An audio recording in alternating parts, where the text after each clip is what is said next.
mendatangkan narasumber dari Kantor Wilayah Direktorat Jenderal Kalimantan Selatan. Halo Pak Faki. Halo. Pak Faki ini Ketua Tim RB di Kanwil Ditjenpas Kalsel. Iya. Halo Pak, gimana kabarnya Pak? Alhamdulillah, luar biasa sih. Mantap. Boleh tahu Pak, Bapak sebagai petugas kemasyarakatan nih, udah berapa tahun sih mengabdi? Mengabdi sebagai petugas pemasyarakatan Iya. dari 2017. Artinya kalau sampai sekarang ini berarti ada 9 tahun. Iya. Dan baru sekitar hampir 2 tahun baru bergabung di kantor wilayah. Awalnya di Lembaga Pemasyarakatan Perempuan kelas 2A Martapura. Wow, hebat sekali ya, Bapak Faki juga udah lama nih sebagai petugas kemasyarakatan. Boleh nih Pak, aku mau nanya-nanya pertanyaan Boleh. seputar zona integritas. Karena kan tema kita sekarang adalah pembangunan zona integritas. Jadi pertanyaan yang pertama nih Pak, sebenarnya apa sih esensi dari zona integritas nih bagi teman-teman di Kementerian Pemasyarakatan? Boleh Pak dijawab. Oke, baik, terima kasih teman-teman Z-Talk ya. Iya, podcastnya. Z-Talk Pak. Mudah-mudahan ini bisa memberi wawasan yang lebih baik kepada pegawai ataupun masyarakat luas pada umumnya. Baik, mohon izin, mungkin teman-teman semua melihat bagaimana suatu organisasi itu biasanya khususnya organisasi pemerintahan biasanya di depan, di gedung depan itu pasti terpampang. Biasanya selamat datang di zona integritas. Banyak orang menanyakan apa sih sebenarnya zona integritas. Baik, namanya adalah pembangunan zona integritas, baik menuju wilayah bebas dari korupsi ataupun wilayah birokrasi bersih melayani. Apa itu artinya? Kita sebagai pegawai ataupun seluruh stakeholder yang ada di dalam unit organisasi itu pastinya namanya integritas harus apa yang dipikirkan, apa yang dirasakan harus sesuai dengan apa yang diucapkan, harus sesuai dengan tindakannya. Jadi slogan zona integritas itu bukan hanya terpampang di spanduk-spanduk, di banner-banner, akan tetapi ini menjadi suatu komitmen bersama seluruh pegawai untuk betul-betul berintegritas, profesional dalam bekerja, kemudian pekerjaannya dapat dipertanggungjawabkan. Bukan hanya sampai di situ, akan tetapi juga seluruh pegawai harus betul-betul bebas dari yang namanya korupsi, pungli maupun juga gratifikasi. Nah, ini mungkin secara sederhananya terkait dengan zona integritas. Nah, terkait itu kan sederhana nih Pak. Nah, kalau dijelaskan untuk anak-anak muda nih yang belum paham nih, sebenarnya apa sih zona integritas gitu? Baik, mungkin yang paling sederhana ya. Iya, yang paling sederhana Yang untuk paling awam, orang awam gitu Pak. Baik, secara sederhananya sebenarnya zona integritas ini adalah kita bekerja dengan jujur. Jadi kata kuncinya adalah jujur. Ketika kita jujur kepada diri kita sendiri, maka kita akan berusaha untuk jujur juga kepada orang lain. Di mana hasil dari kejujuran ini akan menghasilkan pekerjaan yang baik. Pekerjaan yang baik dan juga tentunya di dalam birokrasi, dalam pemerintahan, zona integritas ini bukan untuk mempersulit, tapi tujuannya adalah mempermudah. Jadi dengan kejujuran maka akan mempermudah segala birokrasi. Ini ilmu baru ya. Jadi sebenarnya nih Pak, bedanya birokrasi dulu sama yang sekarang ini dalam pembangunan zona integritas tuh ada nggak sih Pak perbedaan yang Bapak rasakan? Ya, bukan hanya saya merasakan, ya, mungkin petugas masyarakat, petugas masyarakat, kemudian masyarakat pada umumnya nih sebenarnya yang menerima dampak dan manfaatnya. Mungkin teman-teman sudah mendengar ya, bagaimana birokrasi dulu, birokrasi yang dulu itu seperti apa. Dimana mungkin kita banyak melihat birokrasi dulu ini kalau kita mengurus suatu pengurusan ke pemerintahan terkesan berbelit-belit, terkadang lamban, kemudian juga petugas pelayannya cemberut gitu, tidak sopan, seadanya untuk melaksanakan pelayanan seperti itu. Nah, dengan adanya zona integritas ini memberikan guidance sebenarnya, memberikan pedoman apa yang harus kita laksanakan, mulai dari perencanaannya seperti apa, nanti outputnya adalah masyarakat itu merasa puas, masyarakat itu merasa dipermudah, dan tentunya dengan adanya kemudahan akses oleh masyarakat, mereka akan merasa puas dan sangat merasa dilayani dan terlayani dengan seluruh proses penyelenggaraan pemerintahan ini, khususnya dalam pemberian pelayanan kepada masyarakat. Jadi kita lanjut lagi nih Pak, pertanyaan selanjutnya.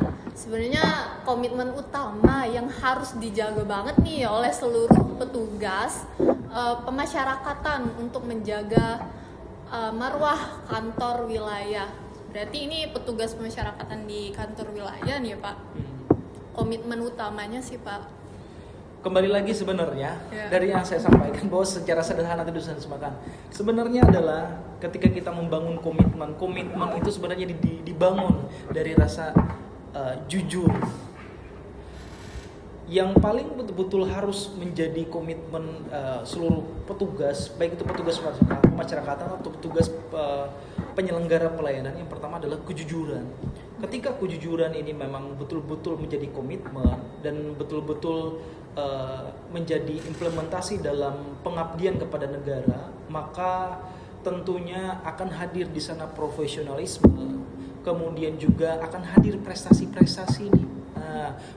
Tentunya bukan hanya dari 1-2 pegawai yang harus berasa jujur, komitmen, tapi seluruh pegawai yang ada di organisasi itu harus paham, harus mengerti dan harus betul-betul mengaplikasikan ini, sehingga nanti prestasi-prestasi, capaian-capaian kinerja organisasi ini akan mudah didapatkan. Salah satunya di dalam pembangunan zona integritas itu, di mana ada pengakuan terhadap apabila semua pegawai berkomitmen, jujur, berintegritas, akuntabel dalam bekerja, mereka akan mendapatkan namanya predikat wilayah bebas dari korupsi.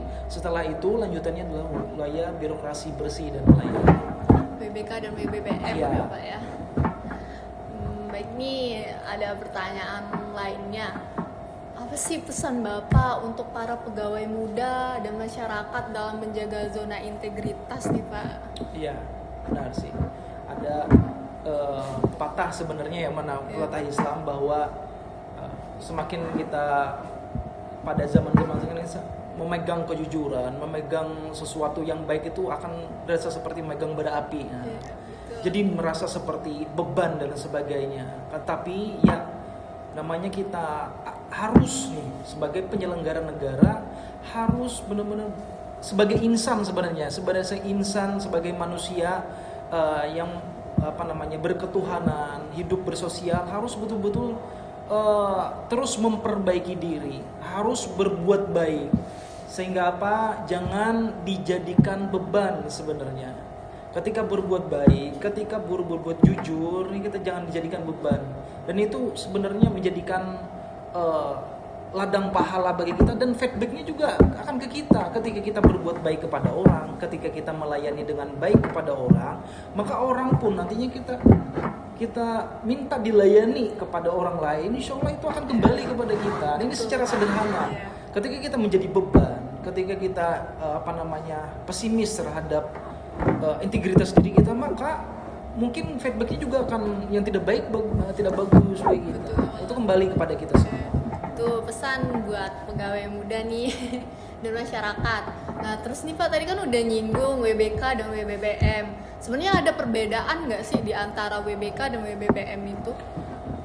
Jadi kalau perbedaan sih sepertinya tidak terlalu signifikan. Kalau WBK itu saya analogikan daripada saya. Boleh, Pak.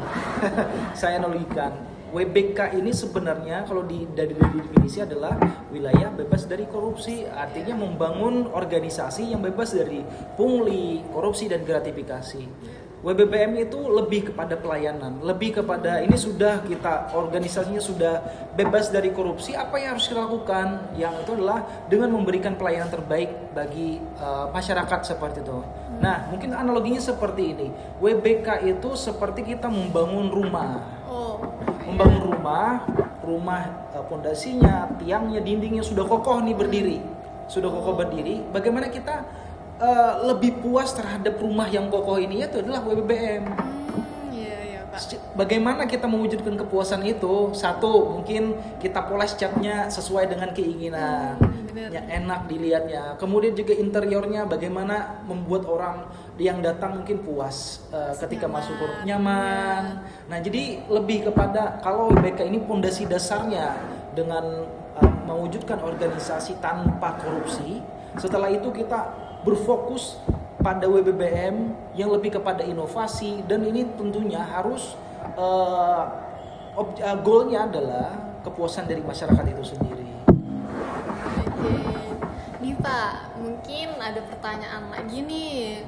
Misal nih, kalau ada satu oknum di masyarakatan yang berbuat nakal terus kemudian viral, apakah predikat WBK dan WBBM itu bisa langsung hangus?